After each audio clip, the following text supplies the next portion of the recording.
Olá, está no ar o Rádio MP Entrevista. Eu sou o jornalista Marco Aurélio Franco e vou conversar agora com a promotora de justiça de Nova Lima, Cláudia Ignez. O tema da conversa de hoje é a REURB, Regularização Fundiária Urbana, um processo de adequação da documentação de posse de terrenos e moradias irregulares. Olá, promotora Cláudia, seja muito bem-vinda ao nosso programa. Promotor, explica pra gente o que é a regularização fundiária. O que é e para que serve, né? Mais uma lei, mais um trem para ficar? Não. É uma legislação muito moderna, é uma legislação que busca cumprir efetivamente os objetivos do ODS, né, das metas de desenvolvimento mundiais, né, desenvolvimento social e sustentável, e visa, como meta optata, como último recurso, titular famílias para que elas tenham o título de propriedade daquelas posses há anos que eles ocupam, pagam e se utilizam, e trazer também nesse contexto uma mini dignificação daquele conceito de moradia de baixa renda.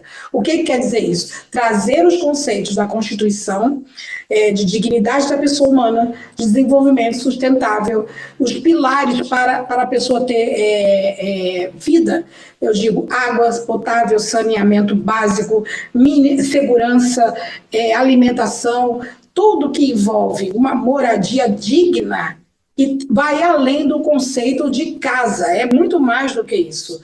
Não é casa, barracão, é elementos que dêem dignidade a agrupamentos humanos que lá estão e são reconhecidos pela lei como agrupamentos humanos ou aglomerados consolidados de anos, de décadas, e que até hoje, graças a uma completa marginalização ou a completa invisibilização do conceito de desenvolvimento de cidades. E cidades inteligentes não pode deixar para trás ninguém, porque quem está nessa condição está também sofrendo muito mais os efeitos negativos da industrialização e do desenvolvimento desenfreado, fica muito mais doente. E eu vou te dar dois dados que eu acho interessantes.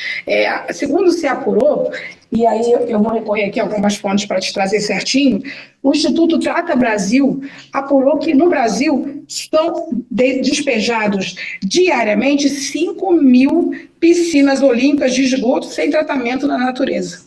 Quem paga essa conta?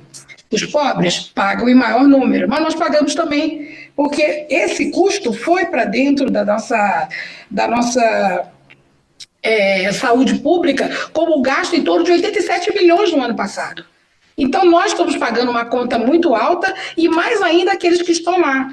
Porque a questão da falta de saneamento básico, que é um dos elementos primários da necessidade da REURB, que visa reorganizar agrupamentos urbanos historicamente reconhecidos como invasões, trazer para eles os mínimos marcos sanitários, de saúde e sobrevivência.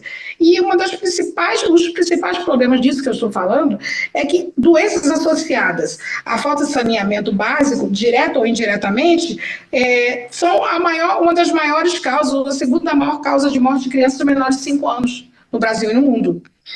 Todos os dias, aproximadamente mais de 1.000 crianças com menos de 5 anos morrem de doença por falta de água potável. Então, qual é o custo social disso e humano? Eu nem vou falar. A perda de vidas por falta de água potável, de higiene. Então, o que a REURB vem trazer? Ela, primeira coisa, ela identifica aquele agrupamento, né, urbano, que já existe. Quantas comunidades aqui em BH, Nova Lima, que eu trabalho há muito tempo, agora em Rio Acima, nós pegamos o primeiro agrupamento para a formação de Rio Acima, que é uma cidade histórica, né, que tem traços do início da nossa colonização, e esse agrupamento até hoje não tinha o benefício de ter arruamento, saneamento básico, as casas não tinham nenhuma estrutura de saúde sanitária, e tudo isso desemboca no quê? Se a gente quer desenvolvimento sustentável, se a gente quer uma economia forte, a gente tem que trabalhar com todos os grupos e trazer, principalmente, permeabilidade econômica para aquele imóvel. Porque aquele imóvel ele vale dinheiro. E a hora que a gente tem o título na mão de domínio, você consegue fazer daquele imóvel uma carta de crédito para um empresário, para levantar um dinheiro no banco, para fazer uma compra, para financiar um crédito. Então, tem toda uma circulabilidade econômica que a gente às vezes não coloca na conta. Então, de uma ponta, a REURB trabalha com o conceito de trazer evidentemente a titulação, mas isso não se esgota em si, não é só trazer o título, que já é muito.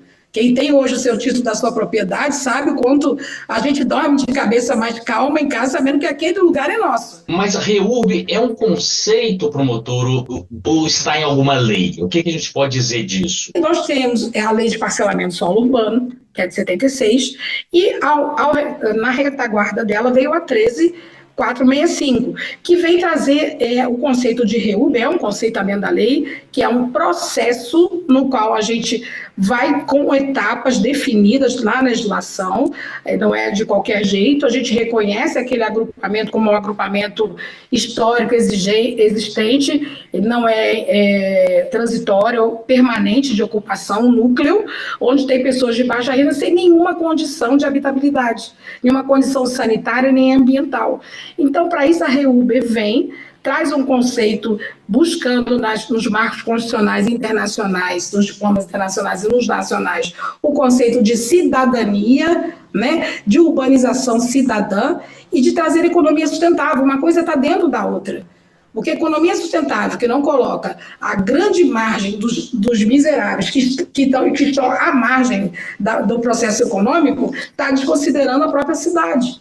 E a gente não tem como desconsiderar. Eles também usam os equipamentos urbanos, eles usam o núcleo de saúde, usam a malha urbana de deslocamento, eles usam a água e o esgoto. Então, tudo isso tem que ser considerado. Então, a REURB veio para trazer esse marco, esse local aqui vai ser, vamos dizer assim, engessado, né, como uma comunidade que é, e nesse local nós vamos reconfigurar, trazendo ruas, arruamento correto, dignidade para essas pessoas com o título, água, esgotamento sanitário, luz, que é um dos grandes gargalos da questão da criminalidade,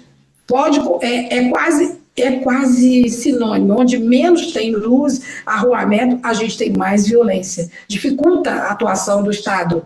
O Estado não consegue entrar. Primeiro, porque não tem rua para passar com os carros da polícia, ou o que seja, da guarda.